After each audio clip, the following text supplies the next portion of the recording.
Police station कोतवालीच्या हद्दीमध्ये काल दिनांक 16/6/2026 रोजी आमच्या DB पथकाला माहिती मिळाली की सोनिया गांधी झोपडपट्टी या भागामध्ये एका घरामध्ये काही इसमांनी अंमली पदार्थ MD हा आणलेला असून त्याची विक्री करणार आहे।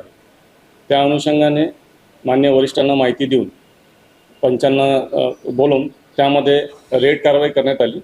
त्या रेड कारवाईमध्ये घरामध्ये आम्हाला त्या आरोपींकडनं जवळपास 142.48 ग्रॅम जिपलॉक पन्नीसह MD सदृश्य पदार्थ मिळून आला आणि ते आम्ही FSL टीमकडनं पण त्याची तपासणी केली आणि त्यामध्ये आरोपींचे नावं आहेत अभिषेक राजपूत आणि त्यांचे वडील आहेत विजय सिंग राजपूत। त्यांना आम्ही अटक केलेली आहे आणि त्या दरम्यान आरोपींकडनं विचारपूस केली तेव्हा त्यांनी सांगितलं की तो माल ते अभिषेकचे जे मोठे वडील आहे त्याचा मुलगा अनिकेत राजपूत याने तो माल आणलेला आहे आणि आम्ही त्या तिघांविरुद्ध NDPS कायद्यान्वये गुन्हा दाखल केलेला आहे।